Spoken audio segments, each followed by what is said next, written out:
Originality. That's not it. It's called you stepping. Nigga, you gotta glide your foot back.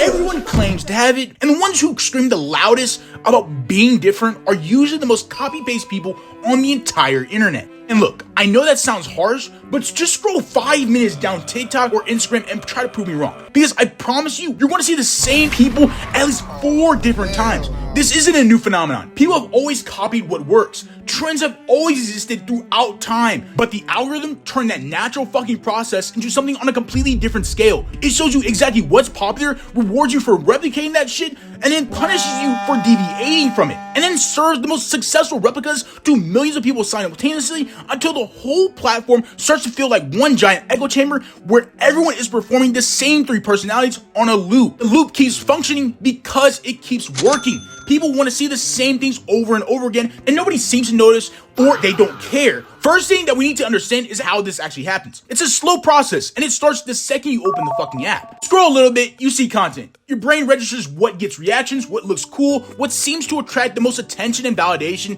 and then you start gravitating towards those things. The way you talk starts to shift. Is this nigga serious? And the algorithm is not neutral. It's not just showing you a variety of things and letting you decide what you like. It's showing you what works, what actually gets views, what actually gets attention, what actually gets you love. That's the trap that this fucking algorithm creates. And almost everybody falls into it at some point. Now, type 1 of our list is the streamer Clone Wars. Kai Cenat and Speed changed the game of streaming. That's just facts. The energy, the chaos, the genuine uninhibited reaction to everything. These guys brought something to the platforms that was actually new. But now, every time you look at a fucking streamer, you see everybody trying to act the exact same way. You have to understand me, bro. They're not even inspired by it. Just replicating the exact same formula. You really playing with me like that? Is that what we... The whole thing is just copy, paste, and post because it gets views, it gets likes, because everyone wants to fit in that same umbrella that made these guys famous. The sling is where it gets the most obvious. It spreads, and it spreads, and spreads until it's completely detached from whoever created it in the first place and just exists as a sound that everybody makes and nobody remembers where it came from. Bro, legitimately, you can take some of these words that are actually out of streaming, like fa, for example, bro, created by Talion. It's so overused. But nobody knows exactly where it comes from because everyone fucking uses that sound. At the point, guys, these phrases stop being said by actual real people and start just being output by human beings running a background process to everything, bro, because you want to fit into a certain culture. The most clone streamers online are the ones whose whole thing is their personality that took years to develop and is theirs in a way that can't actually be transferred. And yet people try to transfer it every single fucking day. Thousands of people, bro. Millions of people even. Bro, Type 2 is genuinely one of my favorites because it's so fucking hilarious. Like, imagine waking up and saying, you know what, bro? I want to do an alpha male podcast. Andy Tate or Sneeko, who say the exact same things over and over. And I genuinely do not even fucking understand how that audience hasn't caught on yet, man. Talk about discipline, talk about mindset, talk about how most people are weak and you have figured out something that no one else has, man. Reference stoicism at least once. Say something vague about relationships. Say something about the grind. End with a statement that sounds like a contradiction, but is actually just too vague to mean anything specific. That's exactly how it goes, man. You legit identify the same fucking points every single time across every single one of them, bro, which is specifically designed to make the viewer feel like they're in a special category for watching the exact same shit, man. Lions don't concern themselves with the opinions of sheep. To be honest, guys, the most unhinged part about this entire fucking pipeline is how much of it is about being an isolated individual and not following the herd. Delivered by someone who is following a very specific herd with a very specific set of talking points and a very specific aesthetic catered to you. The irony is legitimately lost on every single one of these people.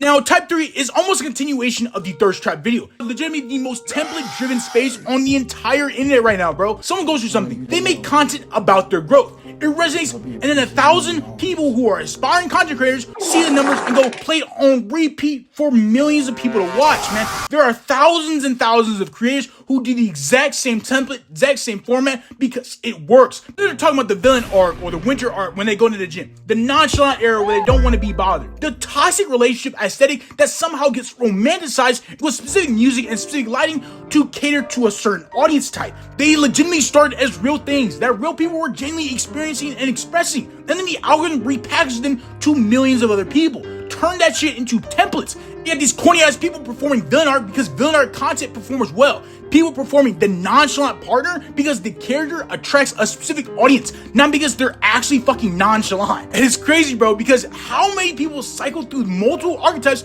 within the same fucking year, bro? You get people who doing villain art in January, soft life in April, a healing era in August, back to nonchalant by October and November. And the audience fucking follows that shit along without anyone stopping to ask, which one of these are actually you? Because the answer might not even be any of them. The whole thing might just be a sequence of costumes with an algorithm deciding which one fits the moment, which one gets clicks, which one gets attention, and which one keeps the shit going. When everyone's fucking doing that same shit, when it's regurgitated multiple times by multiple thousands of people, it becomes a trend. It's a caption people use after making any decision at all. Words still sound meaningful because the format trained your brain to receive them as meaningful. But the fucking meaning? That shit is gone. It's long gone. It's just a shell of its former self because the real shit has been passed through many fucking people who weren't even being real. Here's the difference between being part of a niche and being a copy-paste creator. Being part of a niche means you're covering similar territory. You're covering some of the same topics, but in your own original voice. Being a copy-paste creator means you have no distinct personality or perspective of your own topic. You're just repackaging what already exists and presenting it as your own framework, which unfortunately my old content suffered from. It's really what copy-paste culture is actually at its core. It's not about laziness, it's not even about opportunity. It's about what happens when people don't have a strong enough sense of who they actually are or haven't had enough time or space to figure that shit out. And the algorithm is right there with a ready-made answer. Here's what cool looks like. Here's what deep looks like. Here's what confidence looks like. Just step into one of these frames or one of these cultures and perform it. And the validation will confirm that you're doing everything right. Just like you were meant to be. Just like the pattern you are. Validation comes. I understand that. That's the brutal part about this, man. The template works. The numbers go up. The followers arrive. And your brain logs out all that shit as, oh, this is who I am. This is what I want to be. This is working. Let's keep doing this. Here's the problem. Borrowed identity has a ceiling. You can build a following from a template, you cannot build a legacy from one.